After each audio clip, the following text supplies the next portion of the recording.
Welcome to the Ordinary Marathoner podcast.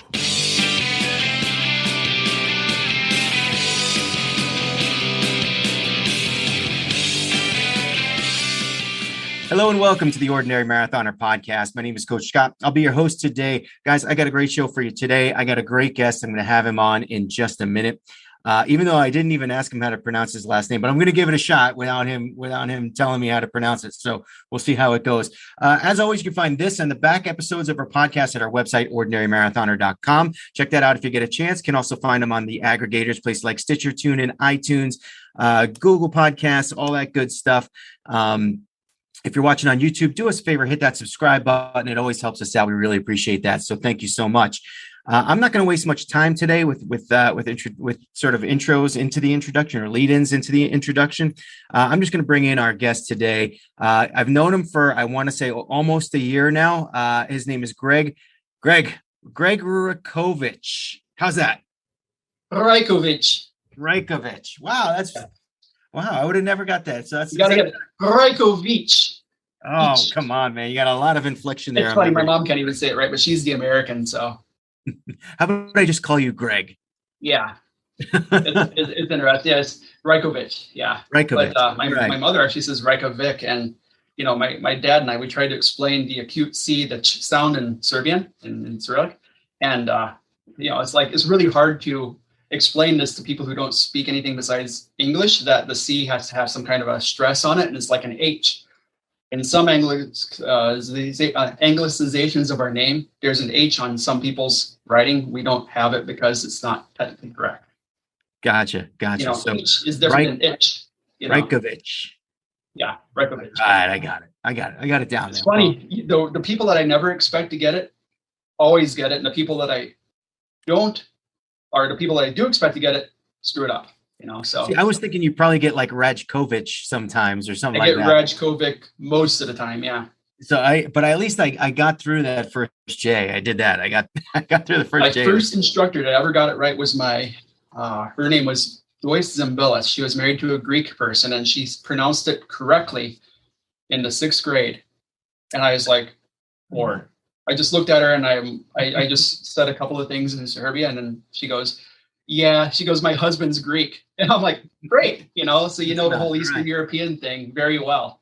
Of course, she was also an English teacher, and I expected her to understand a little bit, but usually English teachers were the worst on it because they would pronounce it like English. Yeah, and I tell you, so my last name is Riecke, and we pronounce it Ricky, which actually is completely wrong. It's German descent, and when I talk to some German people, they've corrected it. And to be honest, I don't even really know how to pronounce it, but we just go with Ricky, isn't it?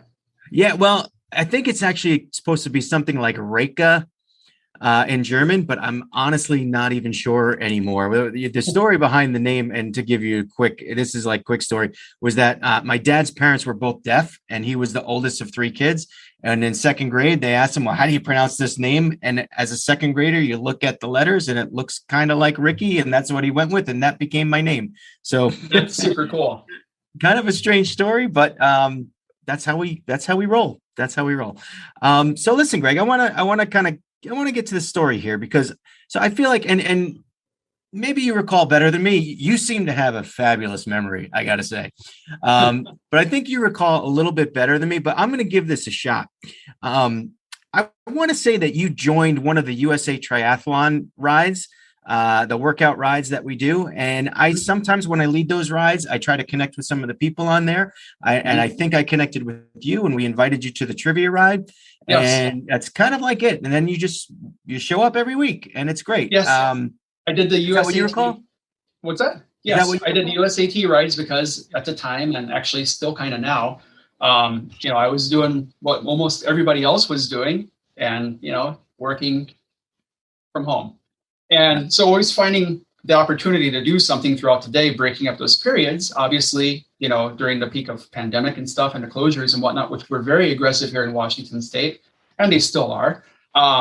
They're, you know, leaving other options at home on the table for me. So I did a lot of things on Zwift, trying to get to know people, especially, which is what I found beneficial about Zwift. And, you know, when I saw USAT, first, you know, I thought USA Triathlon, it's like, well, you know, there's going to be a lot of runners on here. And I've always admired how runners ride bikes.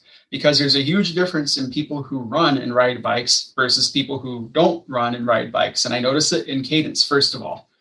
Runners generally have a higher cycling cadence because when they're running, they have a higher cadence running. It makes the legs looser, it does your fast twitch muscles a lot better and stuff. So you're able to have better control, which means you have more efficiency in the power. So I thought, I'm going to follow these people, watch their feet and see what they do and, meet new people. And that's, I'm glad I did because I tend to be chatty on rides. My FTP isn't exactly low. I can talk into the microphone. I can type into the keyboard, which I love. This one I got to control my Mac PC on my iPhone, which is also on in my mouse pad, which I got tea all over when I was trying to hurry getting the thing ready before. But there's a wireless charging pad built into it. So my phone, when it's right here on Zwift, is always charging. No wires, nothing. Your setup is one of the more intriguing things. $44.99 for the keyboard and mouse at combo currently that controls three things, and then the mouse pad was $20. It's Are you actually sitting on the bike now? Yeah, it's on my kicker bike. That's why it said I'll take the interview from the kicker bike. The headwind fan's right in front of me. The treadmill's right there. And then my new little piece to my ever-expanding gym collection is my bodyweight exercise, which I've used Total Gems for years, but at my mom's. These things are nice because if you're ever afraid of form or something, you can always make sure you're doing well by never exercising more than your body weight, Right. That's interesting. So, I think a lot of the people that are going to watch this are going to be people from our rides, I think, and this is going to explain a lot, namely your speed at trivia. You are like lightning fast. You are, you're very up to date. You get them all right. If I could hear the songs, I'd be a lot faster. If I could hear like a half a measure, usually like name the tune on the radio, I can hear literally a half a measure with most songs. Unless it was a remix of a song, then it can get confusing. But even then, usually there's a tonal quality I can pick, like this one has more reverb in it, this one doesn't, and I can tell the difference. It's harder to look at, but because of the visual autism, that I can calculate the text and put it with some lyrics that I knew from the song.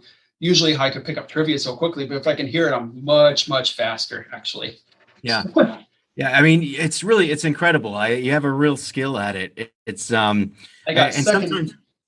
We had to name the tune at work before, and I got second only to a dance instructor because I screwed up the artist on a song from like the early 1950s. And there was a dance instructor, choreographer, my quality director's wife, who actually beat me on only one song. We killed everybody by like 15 songs, and we were the last two to go. And neck and neck, and people were like, how do you know music that's that old? And she was, of course, a generation older than me. Well, I listened to a lot of music. If I would have been her age, I would have, killed the dance instructor too. Yeah. But she was just a tad older than me.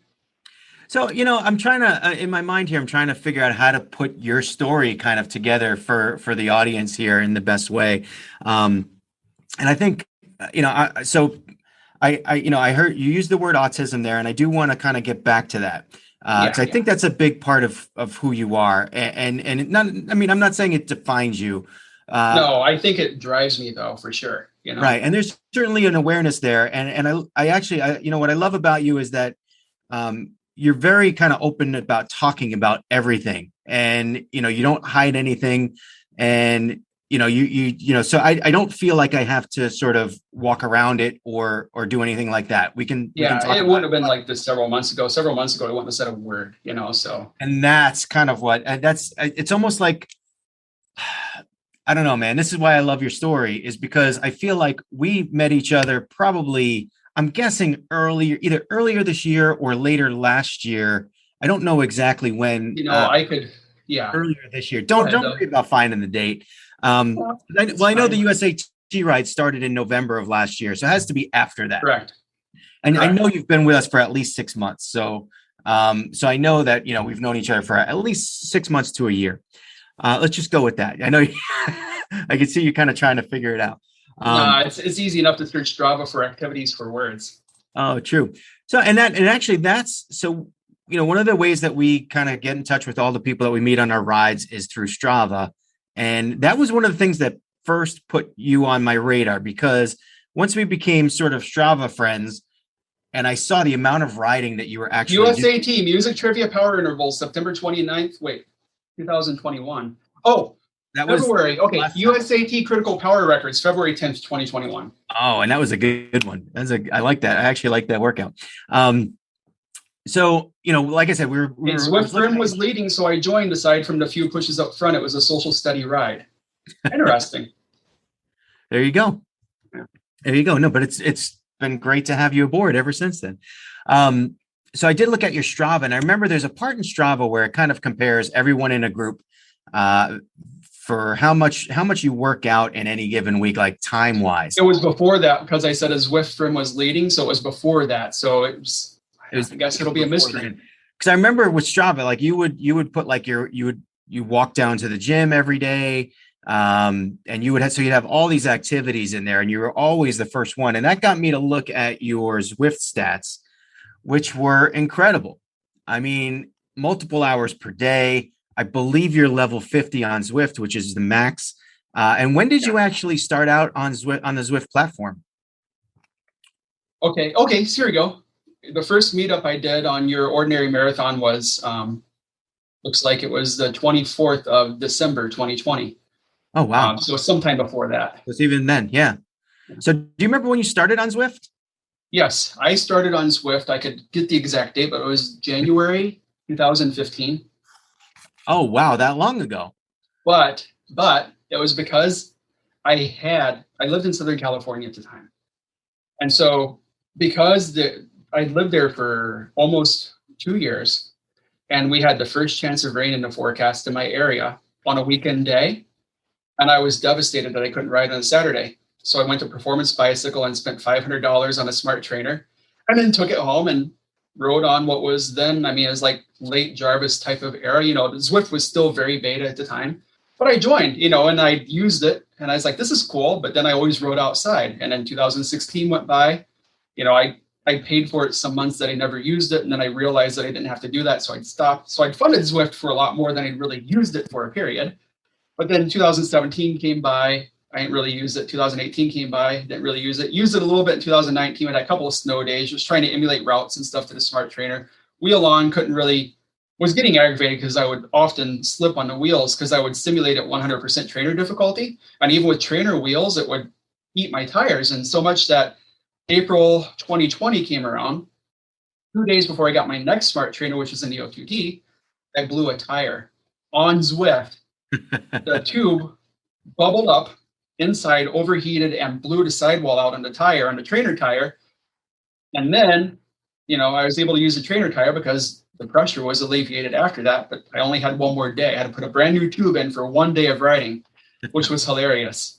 But with that said, I was level 6 in 2019, and it took me then 7 months to get to level 50 in 2020. And I did half of my riding on Zwift in 2020. So that still didn't account for the other half I did outside. Wow. And that's just a lot of riding. I've been on Zwift since, 2018, yeah. I think. And, maybe 2019. And I'm still at level 42. And I feel like I ride, I certainly ride a couple times a week. I've gone through periods of times where I ride, once a day, if not multiple times a day. It just takes a long time to get up to level 50. So you've been doing a lot of riding. Now we see your setup here. And I think, you mentioned the pandemic and you mentioned sort of you actually ride indoors and you can work and ride at the same time, the way you have everything set up there. Am I wrong? Yeah. And so I actually always did this before, except before and even when I had headsets, I would usually have to mute the audio and then pull over on the side of the road, talk, and then mute the audio, continue writing because the microphone technology wasn't so good. Of course, when I got PowerBeats Pro, only the microphone that has the best audio is activated. So when you're a cyclist, wind only comes in one ear usually. So that was the perfect cycling headset for me. So if I were to do it now, I could still have a conference call and mount my phone like on my handlebars so people could see my face.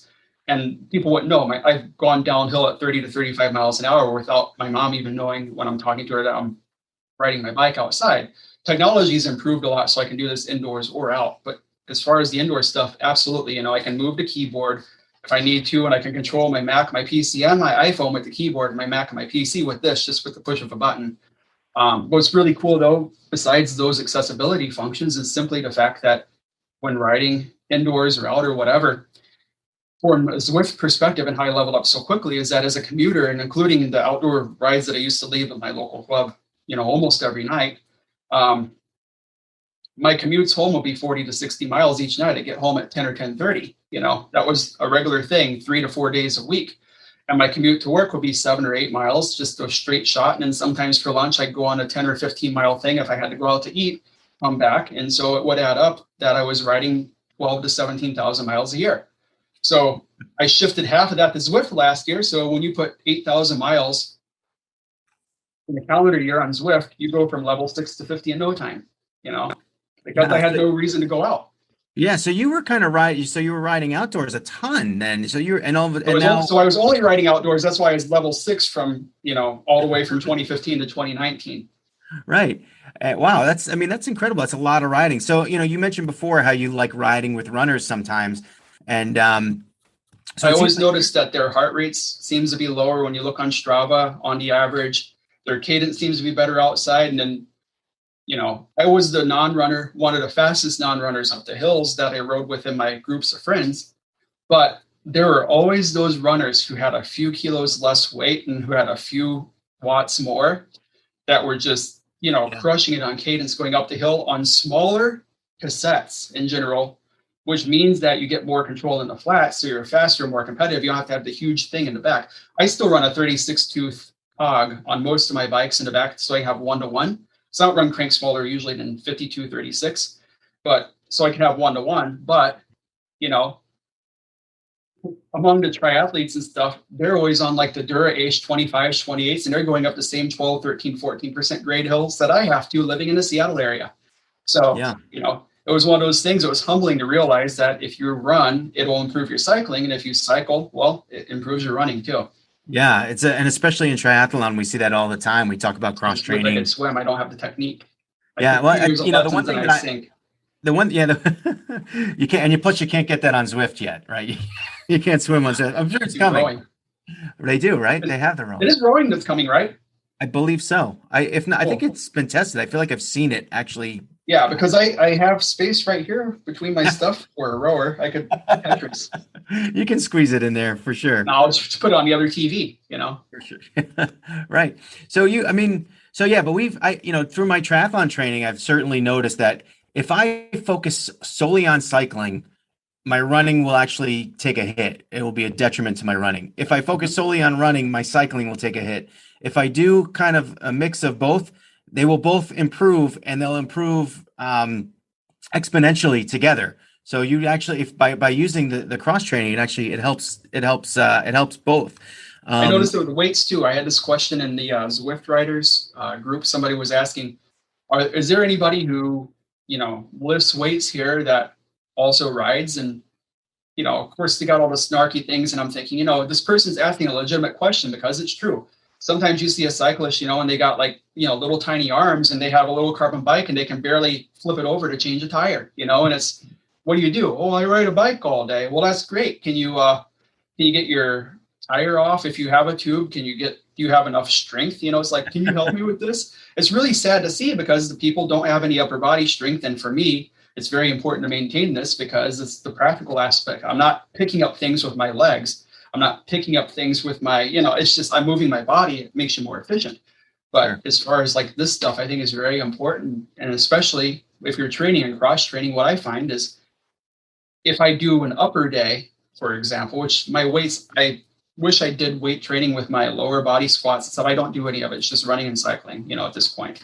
I should, maybe sometime I will, but as far as strength training, if I go to the gym, you see gym, it's always upper. And there's always different types of conditioning. There's always some aspect of core, and core is one of the things that I think is most neglected among triathletes as well. If you're only a runner and a cyclist, if you're, okay swimmer, where the core really comes in, I think the core for cycling is a critical part that people miss, because if you're climbing or something, as an example, if you have proper form in your bike, you should be pretty straight here. And this vertical column really helps you get the pushes to keep your cadence up, which, I recognized that years ago as not a runner. And it helped me with cycling to keep my core stronger than it needed to be.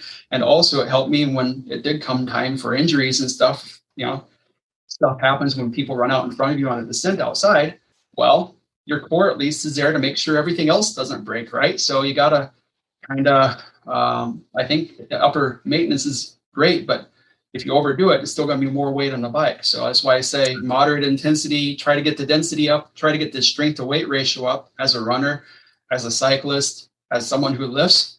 But there is no need for me to have arms this big around or to be 300 kilograms, even if I have 5% body fat, because at the end of the day, it's still going to be a lot of watts to get me to do anything practical, like not driving and doing everything on my bike, going to get groceries, commuting, whatever it takes.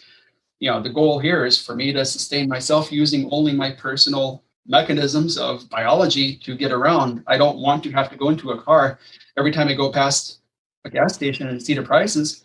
Like, well, I've spent $156 on average for fuel, since 2015. Annually, I've driven 6,000 miles. 2,000 of that was from SoCal to Seattle to move.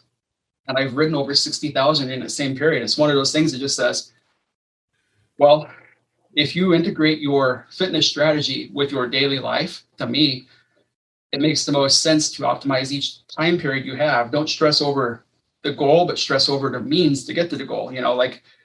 Okay, I'm not feeling like cycling now, so it might be a lifting day. You're not exerting the same muscles. Same with the running. I'm not feeling cycling. Maybe I can go for a run or maybe a jog or something. Try to mix it up. And then that way you're giving recovery for certain muscle groups that need it. And you still can work out other ones that don't relate as much to those groups because you're still giving an adequate resting period from a muscle perspective, not necessarily a metabolic perspective. I find that it's better for me to keep my metabolic not truly at rest, but from a muscle perspective, like I'll work out this, then I'll work out this, but it's never like, I'm not pushing upper when I'm pushing lower or something vice versa, right? I'll have my leg more push hard riding days. I'll have my easier days that are more recovery. It just depends on, how I feel in that moment. I don't plan a schedule. I don't say Monday, Tuesday, Wednesday, Thursday, Friday. First of all, if you do time slots, I find that's the first way to fail on your fitness. If you say, I'm going to go to the gym every Monday at 6 a.m., well, what if you can't for whatever reason? Then you just lost an entire workout. Did you reschedule it? For me, it becomes, especially learning from pandemic, have an organic schedule and just do things as you feel proper for your body. Yeah. And I just listening to some of the nuggets I just took there from you. One of them that I liked a lot was integrating fitness into your own personal life and your own sort of routine where, for example, going, your commute, being able to ride a bike on your commute to and from work. I think for some people, it probably doesn't work. Maybe there's just no easy path to work, or maybe there's no. Oh, there wasn't really for me either in many instances, but those cars aren't moving because they're all stopped. Yeah. It's gridlock here in Seattle when it's commute time. It's pretty funny because I can get to the office. When I drove to the office once, which is normally a 10-minute drive, it took me like 47 minutes when I had to drive one day. And I thought, man, if I were on a bike, I'd make it there in 26 minutes, no problem. Right. And I'm always willing to take the twice as long on a bike, knowing it's always going to be twice as long on a bike versus normal traffic flow, than risking that it could be 2 times longer or 4 times longer in a car. I know that my cycling path's always consistent, especially since going tubeless, because I don't have any issues generally because I maintain my sealant and I look at my tire condition and all that. I've 2 tire destroying flats in over 40,000 miles. So right. I really like that sort of mantra, that sort of, trying to do, and it's, you're right to agree. Some people really do love that sense of routine. And yes, if I want to work out 6 a.m, I'm just going to get up and do it every day at 6 a.m. And they get into routine, they get into regular, but you sort of, if integrated into sort of just your personal life, and really, it's almost like you're constantly doing it. Now, one of the things that I felt like I needed to mention for the podcast today was that you ride all during the day, at any point during the day. And now sometimes we were trying to grasp on, and this is kind of like a microcosm of what you were just talking about.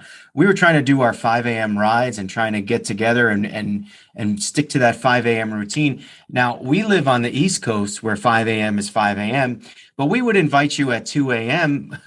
When you said Washington, you're talking about the state, not DC. Yeah. And every once in a while, Greg shows up at 2 a.m. Because I wake up for whatever reason at midnight. Now, so, I mean, some people are going to hear that and they're going to think, wow, that's a little crazy, but what gets you what's the dynamic there that sort of gets you up at like 2 a.m. to do a ride? So it's funny is that I never, and I still don't, unless I have to, I don't set alarms. So I go to sleep when I'm tired. I wake up when I'm not. And I had, for the better part of my life, a sleeping disorder that caused me to sleep generally 2 to 4 hours a night and not really be tired, not really be alert, but not be tired either. So I just kind of did this, and a cascading effect of biological issues followed that, of course, as you can imagine. But for the most part, I knew if I went to bed at 8 or 9 or whatever, I would be up by 12 or 1. If I went to bed at 10, I'd be up at 2. If I went to bed at 11, I'd be up at 3. And so that's why my routines were generally, I'd start before the pandemic. I'd leave, I'd be at the gym by 3:30 or 4 a.m. Nobody would be there because it was 24 hours back when 24-hour fitness was 24 hours. Oh, what a novel idea. Which I wish it still were, because every time I go there, I feel like there's too many people. Just part of the reason I'm building out my own home gym so I can just be done with it forever. I want 24 hours. I want to lift at 3 a.m. It's when I always did the best. That's a good routine, I think, to have for me, is strength training early if I have nothing else to do, because at least I'm getting my core and stuff and I'm warming up for the day. It's moderate intensity. It's not too hard. It's still high intensity interval training, but it's moderate, like from a amount perspective. It's just more of them. I like to do lower intensity, more reps generally, because I feel that it improves on density better. I've seen that. Then push, and then stop for like 15 minutes that most people that are thinking they're doing HIIT are doing. If I can't get all of my exercises done in a 35 or in a 30 to 45 minute circuit, and that's a plentiful list, then that means that I've done nothing for too long on between my sets, but at the same time, if I'm drenched in sweat, it means that I've pushed my heart rate way too high and I'm not getting kind of like the build that I'm looking for from a muscle perspective. I'm more going cardio, and I'm not going to really, gain on things because the intensity was too high. That means that breathing recovery is going to be in there. Lactic acid control is not going to be quite the same. At the end of the day, I'm not looking to, do 5 1,000-pound deadlifts. I'm looking to be able to do 5,000, like 10 of these, right? Or something equivalent. That's what I find is moderate intensity at the same power to weight. Then you just have to extend the time or reps or whatever. Same goes for cycling. If you're doing 2.0 at an hour, you could also do 4.0 at a half hour, but your heart conditioning is going to be different. But from a power perspective, you've done roughly the same work, right? So there's that aspect of strength training where the same work will apply to build you more strength over time, even though you're not having to go at a harder effort, which is what I generally did. Most of my outdoor rides are still 2.0, but I didn't build my FTP by riding at my FTP. I built that by those interval pushes that I have to do going up the hills, riding above that level. And over time, then when you ride at half that intensity or a third that intensity becomes more natural. And then you still ride at that same intensity, but suddenly your heart rate's lower. So you push a little more because you're cold or whatever. I mean, it's this whole organic thing, right? Your pace may change, but your baseline effort, what I find, doesn't, so my weights may go up, but it feels just as easy as it always had when I started strength training. Same with the bikes, the cycling, the effort is the same, but the speed is more. The effort is the same, but the weights are more, the reps are more, or something like that. And that's my indicator of strength. It's not what I look like in the mirror or how anything else besides how I feel and what the data shows. So, well, that was going to be my next question. Was you seem very analytical, yeah, right? You analyze pretty much everything, and yeah. Is that? Since there's another Apple Watch charging just for when I can't wear this one because I have to charge it. Is that something that just kind of happens? Yeah, naturally, like I feel like I'm an analytical person. I do math in my head constantly. I always but it I hear you talk and I hear you kind of explain sort of why and what you do and how you train, and it just seems like you put a lot of mental energy into it as well. So I've had a lot of issues, and this goes back to a lot of things from a long time ago that I don't want to have a sob story over or anything, but I have a lot of issues trusting people, especially like medical professionals and things in my life, and people that are giving external advice about health or whatever else, because of things that I found when I've accepted some guidance or something in the past where it didn't quite work out the way that I was told. And then I went back to find my own data and I said, well, if I'd have gone on my own instinct, I would have had a better outcome. So, in those regards, I mean, for stuff like that and other things and principles of data, I always just go look for data. I look for studies, look for research. I don't look for bias. So I try to find as many unbiased sources as possible for information. Could be talking to you as an athlete, talking to anybody else on the ride as an athlete. People sharing their experiences, I find, is most beneficial because it doesn't impact anybody besides them. It's not an agenda. They're not trying to sell you something. They're not trying to provide you a service. They're just trying to say, look, this is what's helped me. This is what I've observed. Here's some data that supports it. And if there's some scientific studies, I'll look into that, but there's no reason or profit motive behind that. That's why, I just dig into one rabbit hole after another when it comes to health. It comes to fitness. It comes to anything. I never thought in a billion years that I would eat a vegan keto diet, which is, my keto friends were like, that's nearly impossible. I said, how? I mean, you got all these nuts, you got all these seeds, you got avocados, and I've got bread. I ride my bike to the bakery to buy bread because it's half the price or a fifth the price there, depending. But I go literally ride my bike. It's a 40-mile loop to go pick up bread every couple of weeks or so.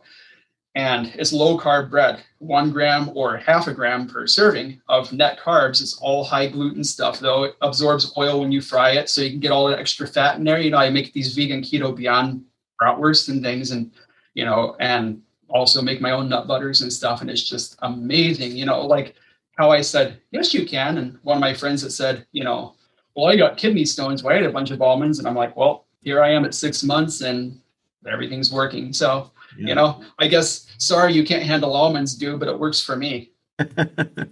Yeah. And it's, and for a pandemic, all the dried foods are really good to sustain, right? Like I don't worry about, because I've got stockpiles. I've got enough nuts that'll last me like 4 months or whatever, like a squirrel. Because they're all fresh. You buy them, they're dated a couple of years out.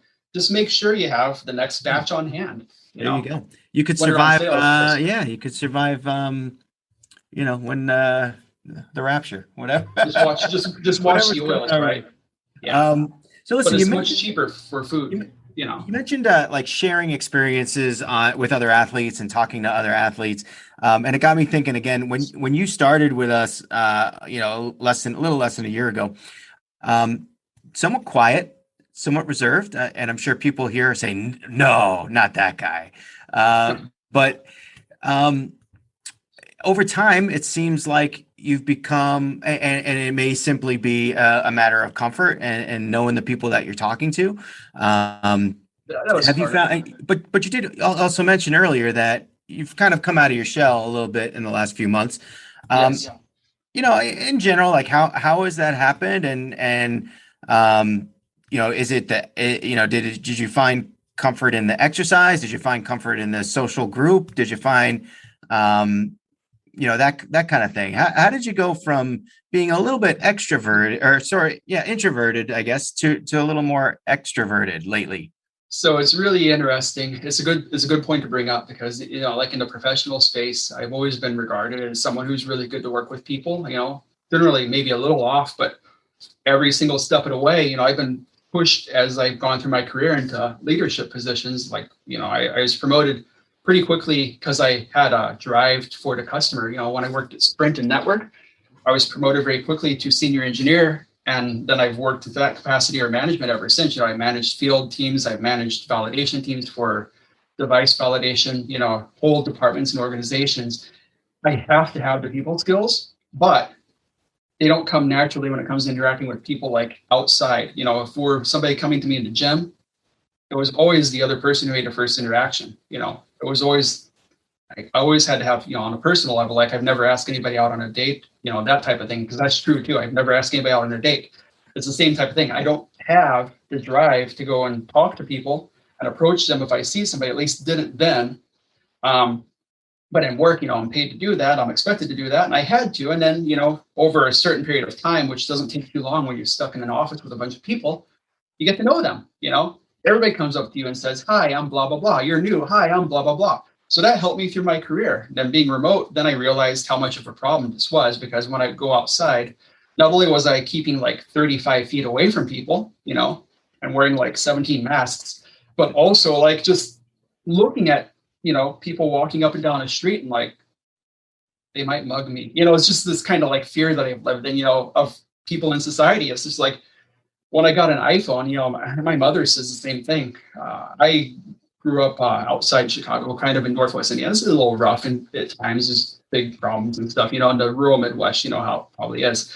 But close to Chicago, she always heard stuff on the news, blah, blah, blah. And then she heard like a couple of weeks before Sprint got the iPhone, you're going to get mugged because some old lady on like Whacker Drive or something got mugged and her iPhone got taken. I said, I'm not an old lady. And back then I only had upper body strength and I had really lower, besides partying around my fat butt for, a long time.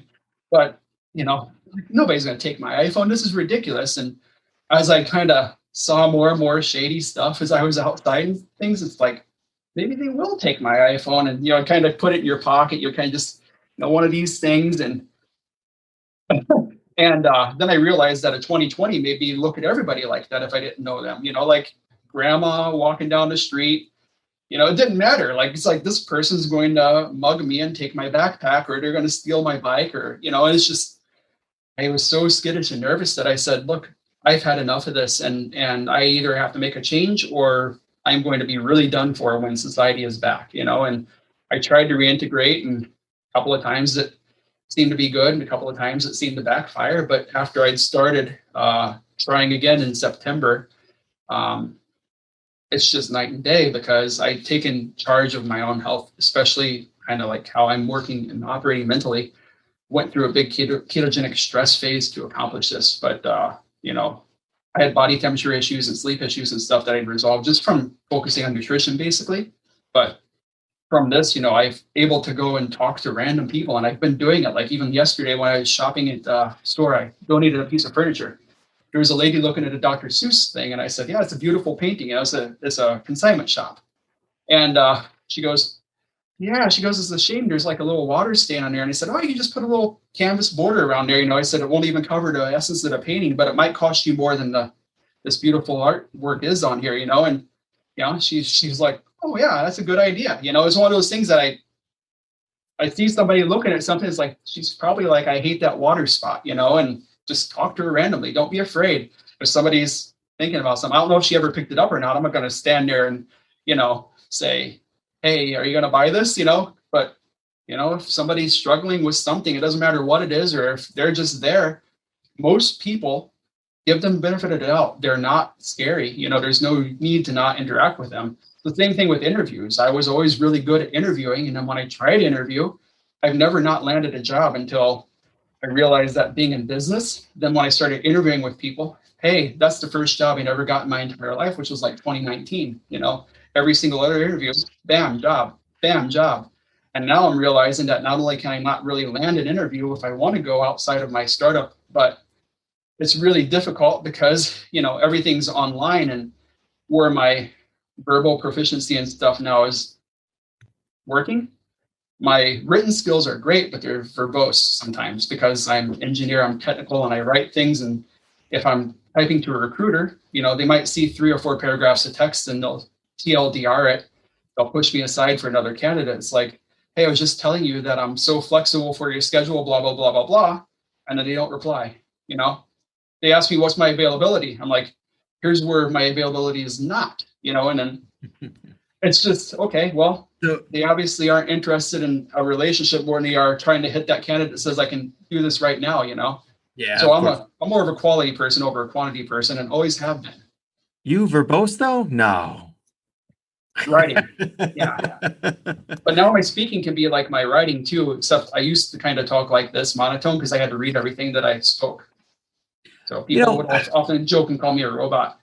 One of the things I admire though about sort of like, when you come and ride with us, there's been some rides where you get on a topic and you just go with it, and you just, and sometimes I'll be doing a workout and like I am focused on that workout and I am sweating and I am dying and I can't kind of keep up with all the things that you're writing or saying. And I think you have like the voice recognition over there a lot, and you can just kind of use that. Am I wrong? Well, so I did. I was using the voice function for the longest time, but I get aggravated with it. So that's why I've invested in Apple headsets like Powerbeats Pro, things that use the better voice engine on the iPhone. Because the problem with Bluetooth, if you're using Bluetooth, regular Bluetooth without H1, W1 chip or H whatever, those chips that have the special ultra wideband and Wi-Fi connections as well. Bluetooth audio standard doesn't allow for multi-directional audio communication coming in and out the same way that non-Bluetooth standards do. So that's why those Beats, AirPods, and all they're engineered like that. So when you hit that, your music turns down, nothing's interrupted. The Bluetooth audio microphone is always hot and ready because it's always hot and ready because the hey, you know what is enabled. So I bought those to improve on intelligibility because Zwift at the longest time had this keyboard crashing issue that impacted Mac, impacted PC. Your type, boom, app goes away. They knew about this. They reintroduced it again in March, and they finally fixed it like a month, or maybe two. No, I guess it's been 2 months ago or so. So I can use this again and not look like everybody else. I can do leaps and bounds. Before my hands went bad, which they're fine now. I used to be able to type over 200 words per minute. As a coder, you have to be able to do that, especially if you're thinking about stuff. You've got to be able to say, what am I going to type out here? Oh, here's the whole function, bracket, curly brace, whatever you got to put, parentheses, when it's in your head, it's in your head. And if you lose it, well, you got to refigure out that whole thing. So my typing and stuff had always had to be somewhat good professionally and personally, and the accessibility, whether it's the keyboard or this, is just something that I find if you're doing a social ride, if it's a workout or whatever, regardless of the amount of dripping I'm doing, which is mitigated because because of where the keyboard placement is, I only hit the wrist rest here. This thing's nice.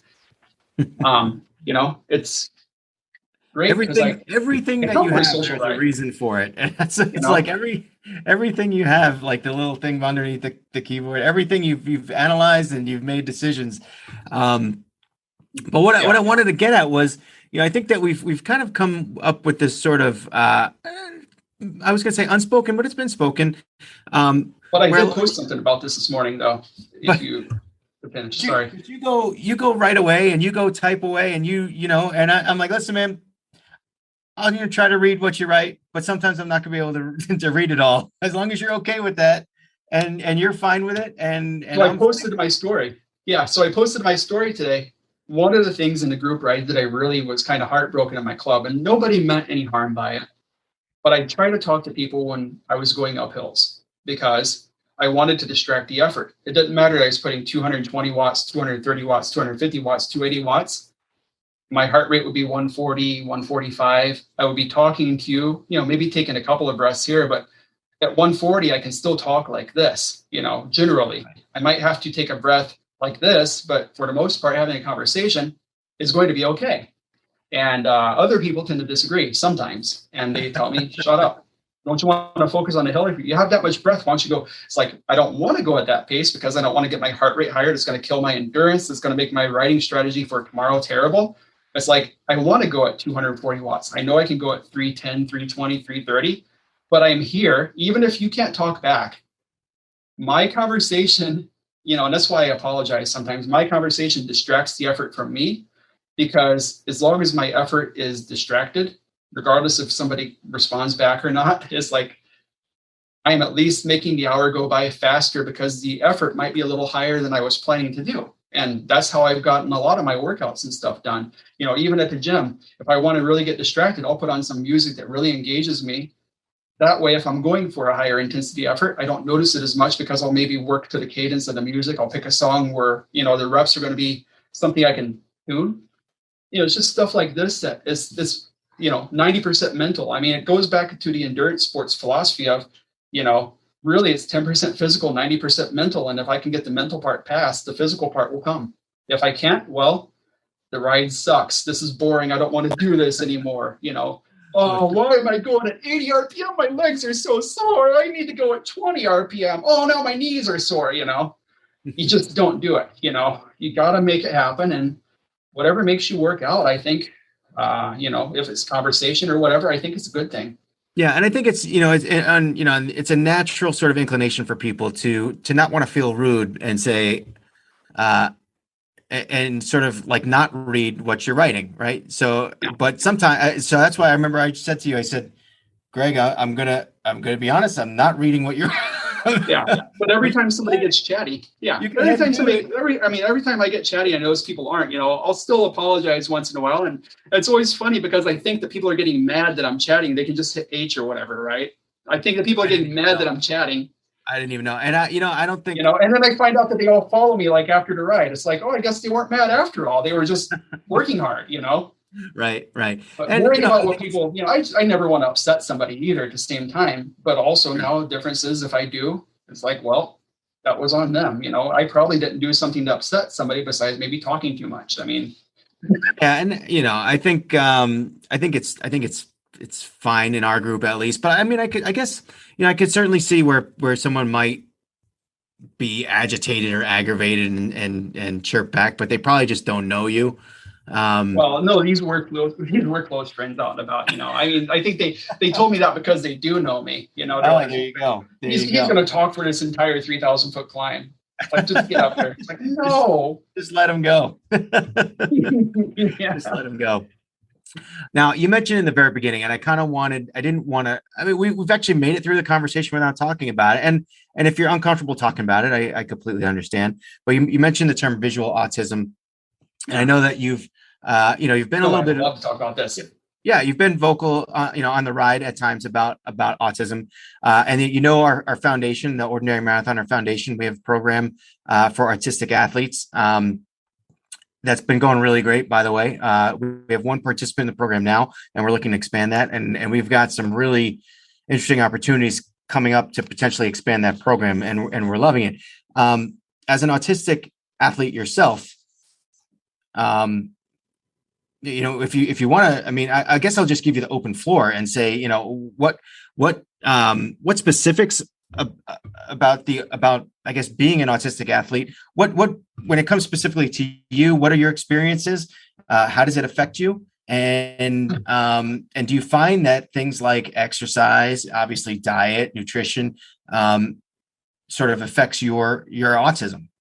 Yes. So here's the interesting thing is I never had, I grew up in a family, and my parents strongly believe, if your kid is a little off, you don't medicate them, you just let them do their thing. And so I never had an autism diagnosis until I was an adult. It took until 2 years ago. I had a ride leader friend of mine that said, he's like, have you ever thought, once you get to know somebody, you might overshare some things? And I said, that's because I'm comfortable with who I am once I get to know people. And he goes, yeah, but it's like, maybe they don't care. And I said, but wouldn't they tell me if they don't care? I mean, they seem interested and engaged. You seem the only person that's upset about it. Anyway, I didn't quite get this concept of being a little chatty once they get to know people, and then other people I don't, and then people might be sensitive to that, right? Maybe I don't like them or something. So I thought about this, and then instead of being, ADHD, like I thought I might, like I was diagnosed, it turned out that wasn't the case at all. And I had very close friends of mine that said, you are autistic as heck. I don't know anybody more autistic than you. And I said, what do you mean by that? What do you mean? I'm like, and I didn't really equate. I mean, I knew people that were Asperger's, which is what mine would be classified as, but I really equate it, at the time. I didn't think Asperger's was autistic, but Asperger's is not Asperger's anymore. Now it's high functioning autism. And so basically, I autistic and, very intelligent, but a lot of the things on the emotional side were what's broken. But the big thing for me was sensory processing first, like fine touch sensory and stuff was screwed up. So I couldn't feel temperatures and stuff like that. Raynaud's condition comes a lot comorbidity of autism because it comes down to a lot of science on heart rate variability and stuff like that. But, I have all the data that showed and supported the diagnosis. So how am I going to change it, or do I want to change it? Well, I don't think I want to change it. So I proceeded, but then I became self-aware. And every single time, each step over a couple of years from there, and my self-awareness, I realized, this is where a more neurotypical person is going to think I'm weird. And then I started kind of stepping back on those. And then I became more distant with people over time, just because I was letting myself get in the way of some of the parts that I was with myself.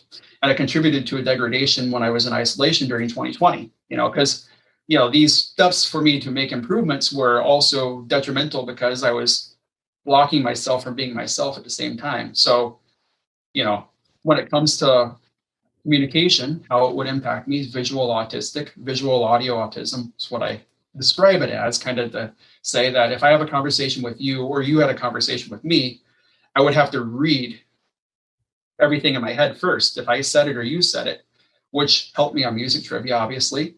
But when it came to having a conversation like this, I couldn't even articulate nearly to this level. And that's why I was afraid to do an interview with you. And, and that's what hurt the most is when somebody would talk one or two sentences, if it wasn't in writing, if they were too fast, I would lose the concept of what they said after that. And I would often be told, well, we already just talked about that. Oh, did you? Because I only heard this. Because I was then reading and reproducing it, even though I was going fast, 3, 4, 5 people in a conversation, you suddenly don't have it anymore. And now, I can do it. But that was really hard for me as a business leader. I get put into a conversation with business partners and stuff like that. And I was always taking notes down. People were like, why do you write? Why do you type? Because I'm typing what I hear. I could at least do that. But if I didn't have a computer, if I didn't have a pad and paper or something with me, it was brutal. Because, okay, well, what did this person say? Well, I didn't get 3 or 4 words. Sometimes they just put 3 or 4 words down. I could trigger the whole sentence. But sometimes, and I had to make, a decision. Do I want to continue like this or not? And it seems that while there were benefits and stuff, of course, fixing on verbal communication, which things like this also help me, is one of my key points of making a turnaround and making sure that when I'm out and about, provided, maybe 2025, that, integrating with people is going to be a critical focus, because what I've always tried to do is help people. I've always tried to volunteer. I've always tried to, everything I've tried to do is try to bring value in some capacity to society, to people I interact with, because I feel like if you don't have a purpose, then all you're doing is consuming resources in the environment. And I feel like if I'm using environmental resources, I need to somehow justify them, right? I can't just be consuming oxygen and food and water and then, what value? It's like all I'm doing is destroying the planet. So I can either choose to do that, which is a necessary evil to an extent of our existence, or choose to do that to an extent and say, well, I've also helped other people, here's how you can improve the ecology. Here's how you can do this or whatever. And maybe at least, maybe not in a moment, maybe, one day from now, a week from now, 3 months from then, maybe a decade from then, they might look back at something that I said or influenced them, and it might make a positive decision. Hopefully I can help influence people positively, because I never want to have a negative impact. I don't think that that's I think having a negative impact in any way is the antithesis of humanity. And I believe strongly in ensuring that I don't do that. I know I'm not perfect, but, it's, for me, I think that's one of the reasons I became a business leader, is people trusted what I was able to provide, regardless of my quirks, Yeah. And you know what? I got to tell you, Greg, when you talk like that, it's like when you say what you just said, there's just sincerity behind that, and you can feel it. And you can feel it, and it comes through when as we've sort of gotten to know each other over the course of last year, knowing you from our rides and seeing you sort of develop in terms of becoming more extroverted and things like that, and sharing your experiences. And I remember in the beginning, you were leading some rides, and you were inviting people to the rides and sharing some of your personal stories and details. And I was like, man, this is an interesting dude. Like, this is, and he's very sincere. I mean, you might talk a lot, but you're very sincere, and you're very honest about the things that you say and the things that you do. And, and when you say, that you want to be a positive contributor and things like that, I mean, it's believable. It's not like, you're not, and I think, I don't know, I think that your sincerity, the sincerity behind what you say, and even though sometimes it may be extrapolated over longer phrases and whatnot. And I think you're aware of that, but I don't think, I think, you're very easy to root for, I guess. You're very easy to, to root for and hope that you do well. And it's good to see. And, I don't know. I think that's kind of all I got for you today. But let me ask you, do you have anything to share with us in closing, or?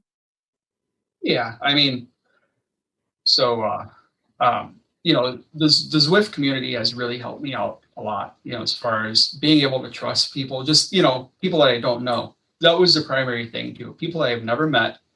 I knew that coming to a community like Zwift, and this even goes back to, I didn't quite understand it as much, as why I didn't get their director of QA role that I applied for back in 2018. I was actually one of 2 candidates for that.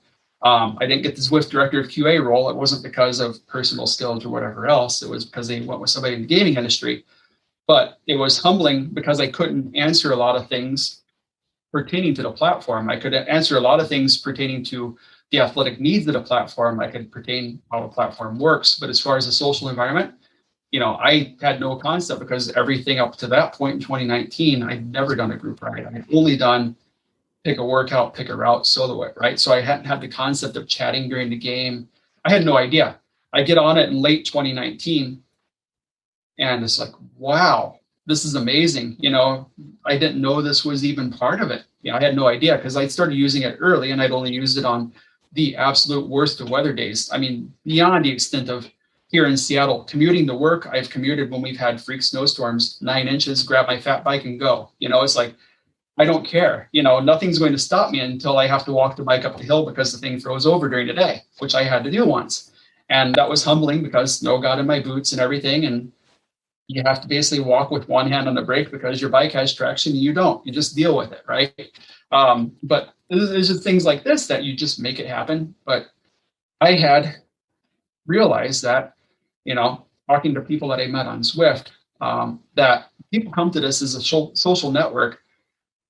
If you're not a positive person, you're pretty much, and you're either corrected at the beginning. Somebody says, hey, be nice. And then those people realize, hey, this is a pleasant thing. Or, they become the solo workout people. They don't join the group rides. There's always the person you see on Zwift Academy or something like, why don't people shut up during these things? And it's like, well, if you have a problem, you can just hit H, just like, hey, you don't come to a social thing and not want to be social. Or, if you do, well, you should know how the tools can support you to mitigate that and not be such a, I hate the term. Actually, no, I kind of love the term. Because I've only known nice Nancy's. And I don't want to use the term Karen, because I actually only know nice Karens too. But you don't want to be like a negative Nancy. You don't want to be that person who's, blah, blah, blah, blah, blah, blah, blah. I think even a person who's complaining, if they realize, hey, you could just do this, and then usually they stop. But, that positive experience with the 99.997% of people on Zwift that I've met, it's like, I just want more of that. These people are always very happy because they come here for that social engagement. They come here for the positive vibes and experience. And, I find groups, people are meetups. I find regular rides that I do. It's just these things that happen time and time again that make me realize, hey, even in conversation, I'm making a positive impact. It doesn't matter, because these people are here for the exact same purpose I am. They're here to get fitter and make a better self. You won't be spending an hour or 2-3 hours at a time on your bike inside if you didn't want to make a better self. So, that's what connects me to the Zwift community, is people looking for self-improvement. And it's not really, it doesn't have a negative impact on anybody else. So why not? Yeah. Yeah. I mean, of course, our ride is the best, right? Well, that's why, it's heartbreaking. You want to analyze, just say yes. Just say yes. No, it's heartbreaking, because one of my friends, he leads a meetup, and he led the meetup from 2:15 to 3:15 on Thursdays. And because he's a bus driver, because the school schedule and stuff started, he moved his meetup to 3:15, which means that it goes from 3:15 to 4:15, and yours starts at 3:35. The first week that he came back, I joined his and skipped yours. But then last week, I joined his for 20 or almost 20 minutes. And then I joined yours for 50, and I try to balance that. But at the same time, like, I really like riding with them. I really like riding with you, but I ride with most of them on another ride during the week. I don't ride with most of you on another ride during the week. So I calculated that. That's why I showed up last week. And if you have the meetup again today, we will. It's been put out there. I think you should have gotten the invite a little while ago. I hope. Otherwise, I screwed it up. But I definitely remember. You got it? Oh, okay, good. I was like, oh, there it is. Yeah. 1 hour ago. Damn. Yeah. Oh, shoot. Yeah. I try to be all smart and look, I can use my phone. There it is going. Well, you know, and I think, you know, to a certain degree, we do, obviously we recognize that you can't be in two places at once. And I never take offense to people when they, you know, when they don't show up, or they say they can meet us out, and they don't show up for whatever reason. I never take offense to any of that stuff. Oh, sure. But you know, it's a ride that I find beneficial to me, and like most of the meetups that I've done, right? And if I've got 2 meetup conflict, which had never really happened before, like this kind of sucks, you know? Yeah. Right. You want to do both. You can't be two places at the same time. Yeah. I've thought, like, why doesn't Zwift let me log into 2 instances, and then I can have this meetup over here and have this meetup over here and connect them both to the bike? I bet you could. You probably have to open a second account. If anyone could figure it out, it would be you. Yeah, but then I'd have to correct the miles and stuff on Strava because I don't want duplication, right? Right. But listen, man, thanks so much for coming on the show, Greg. I really appreciate it. Appreciate your interaction with the community and coming to our Zwift rides Thursday. By the way, their trivia ride is Thursday nights, 6:35 p.m. Eastern time, so 3:35 out on the West Coast. But we appreciate that you come, that you participate.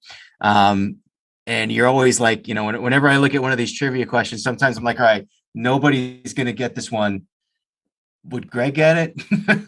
Probably. All right, let's put it in there. And then sometimes where there's one where I'm like, nobody's going to get that, you know, and I'll wait awkwardly too. And then I'm like, ... You've seen that, I'm sure. Dot, you know. But I figure sometimes you have it and you just kind of wait. And then sometimes I think every once in a while, maybe I stump you. So who knows? But you stumped me, you know, you stumped me a couple of times last week. I was like, wait a minute, that's not, you know. I put together the ride this morning, so I think it's going to be good. We got about, I usually try to bank about 25 questions, and we only ever use about 15 to 20. So either I don't use it because I don't think you can get it, or, you know, it's not fitting in the ride for whatever reason. And sometimes I wind up deleting them, or at least it gives me some leftovers to start for the next week. So we'll be good to go, and I'm looking forward to tonight's ride, and hope to see you there. Yeah, and thanks for sharing with us today, Greg. I really appreciate it, and best of luck to you again. You know, you're one of the guys that I always root for, and seeing sort of not only just your physical development over the last sort of 6 months to 9 months on the platform, but also sort of like that social development and becoming more outspoken and you know, it's comforting. It's nice to see. So thank you. Interesting. Yeah. Thank you. Yeah. It's interesting. You know, when I went, it's kind of funny, you know, when I went vegan keto, I lost almost 14% of my body fat, but only 2 pounds. You know, it's like, I didn't realize I had that much body fat. Well, it's like, you kind of did, you know, you just don't think about the extra weight you carry until you can't really carry anymore, or, you know, you have to be mindful of the amount that you eat calorie wise and stuff, you know, always making sure. The biggest advice I have for an athlete, doesn't matter what your diet is, as long as you're not overeating your calories. If you do overeat your calories, doesn't matter how athletic you are, you will gain weight, period. Yeah. You know, don't I know it? Yeah. I taught myself in 2019, 1 month I did, for every junk food calorie I eat, I have to work out 5 times as much. And I started tracking beer. Like just one beer will be like 1,500 calories because it was 300 times 5, right?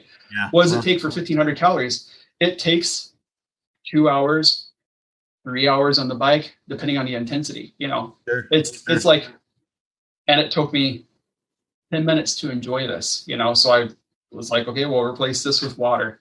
It's like, what else? French fries? Oh, that's 300 calories. That's 3 hours on the bike. We'll replace this with not French fries, you know. It's just, it became very humbling for me to realize that, yes, I knew this, but I didn't realize how much of a problem it is until I started enforcing a little bit of an accountability system. Then a year later, kind of applied those principles, right? Because how am I going to not overeat? Well, figure out something that works for you that mitigates hunger. A high fiber, because when you're doing vegan keto, the fiber quantity is just absolutely ridiculous. So a high fiber diet, you know, you're talking, you know, there's a lot of carbs and nuts, but they're all fiber. You know, it's just, you subtract all that, you're talking 150, 200 grams in a day sometimes. If you don't feel full, then, well, I don't know, because if you drink liquid with that, you absolutely will. So it's helped me tremendously because of this. Right. And that's an interesting thing to know too, because, I don't follow a keto diet or a vegan diet. I eat a lot of high calorie dense foods, and it doesn't necessarily always make me feel full. So I just wind up eating more. And I just forget to eat now. So it's one of those things where I have to remind. Right. It's like you have a little alarm that goes off. Try to eat. Time to eat again.